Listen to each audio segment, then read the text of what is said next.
it's Robin, RsIslandCrafts. This is Talk to Me Tuesday for Tuesday, March 27th, 2018. The end of another month. I want to welcome all the new viewers this week. Welcome! And I want to thank everyone who keeps coming back week after week. You guys are gluttons for punishment, aren't you? I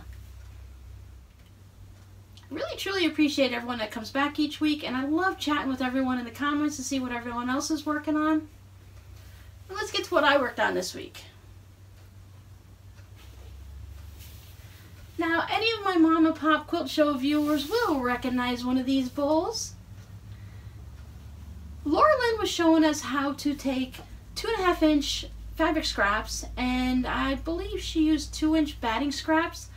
I cut mine a little bit smaller because I had smaller fabrics. I think I went 2 inches for the strips and about 1.25 inches for the batting. And she showed us how to make these floppy, scrappy bowls. They're really kind of cool. But in Laura Lynn's style,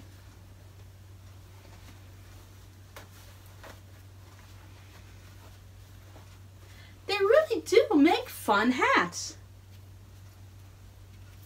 They're very lightweight. They'll cover you from the sun. Flexible visor. What do you think? Yeah, I agree. But anyway, they are fun bowls. I'm not sure what I'm going to use mine for, but it'll probably be some type of scraps. So I tried this smallish oval. It's not quite round. It's a bit of an oval. And I'd went ahead and made a whole bunch of this, basically we'll call it rope. I made a whole bunch of the fabric rope, and I made this bowl about this height. And I thought, well, I have a lot left over. Instead of making it too big, let me see if I can make an actual oval, kind of like a bread bowl with it.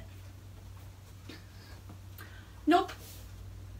It's too floppy. It's not like the rope bowls where it has good structure, which is fine because each item has its own purpose. I really like the flexibility of this one because you can kind of, whatever's in it is going to form and fill out to the bowl. You have a little bit of extra room. It's not heavy. It's not stiff. It's a nice product. But if you want to have a type of bread bowl or something to put, you know, makeup brushes, hair brushes, change, keys, whatever, you're probably going to want to stick with something a little bit stiffer. But these were really, really fun to make. I'm probably going to take this and maybe I will trim off the sides and turn it into maybe a snap top bag or a zipper bag or something like that, because as it is, even the cats don't want to lay in this. Now, I was going through my craft room and I was thinking, I've made a lot of these crumb blocks, but I remember making them before, so I wonder where I put them all. Well, I had them in a little container, one of those fabric bins you get like at the Dollar Tree, and there were several of them in there, but most of them weren't completed. So I went through this week and I made another 43 crumb blocks. That brings my total up to 133 crumb blocks. So if I put them all together just in one quilt, I'm sure I can make a decent sized quilt, but I think I want to make other scrappy blocks and mix them in, so I have plenty to play with. And I also have a place to keep them.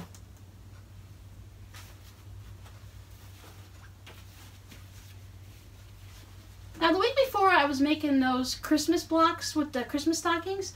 This past week I made them where you can add a 6.5-inch block. I'll put a link up to the video in the iCard. So I made this stocking with a little pinwheel. And then I made one with, I guess it's what, a square and square on point or something like that. While I was making those, I was using the Missouri Star Quilt Company's, the way you make the half square hexagons where you stitch all the way around and you cut an X into it. So I made doubles of everything. So, of course, as I said time and time again, I never just make one of anything. So I played around with the little half square triangles a little bit.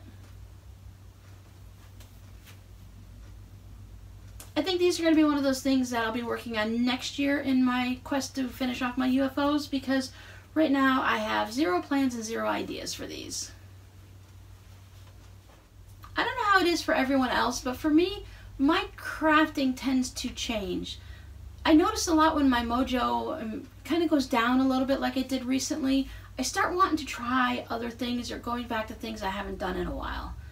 Lately, the scrap sewing has been great. I've been loving working on the crumbs and messing with the scraps because it is a no-brainer. You just sit there and sew and sew and sew. But I've been kind of wanting to do things with my hands.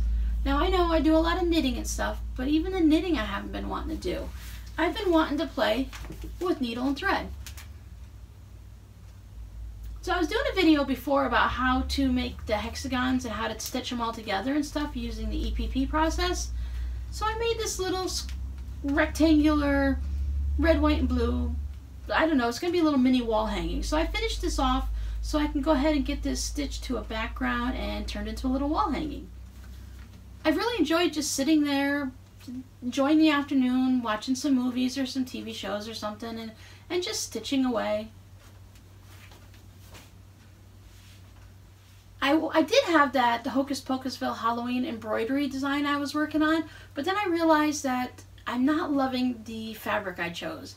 I believe I used basically this same gray here, and I think it's just a little bit too dark, and I think I want to get a lighter color, maybe something mottled like I used for the background on the rooster up there, and stick with one color thread all the way through. I haven't decided, maybe a variegated purple or an orange would be fun.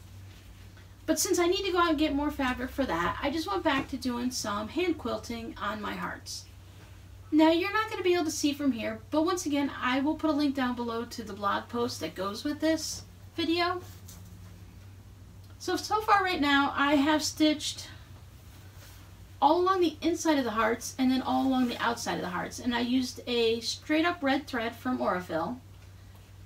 Now I think the rest of the hand quilting I'm going to do in some very pale colors. I'm thinking white, but I might want to use a very pale pink.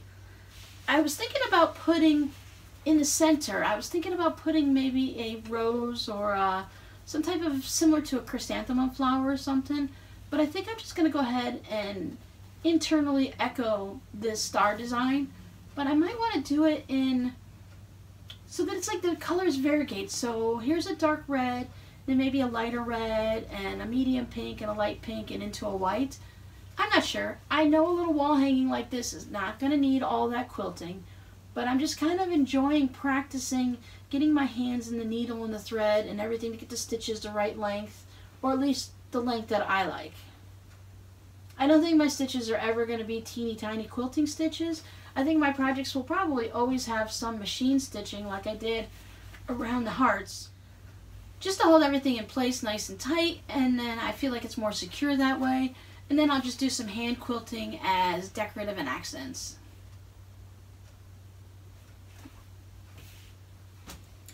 So as you've seen, no dishcloths for this week because I said I haven't really even been feeling much for knitting, which is a shame because I have a decent list of projects that I have going and things that I would like to start.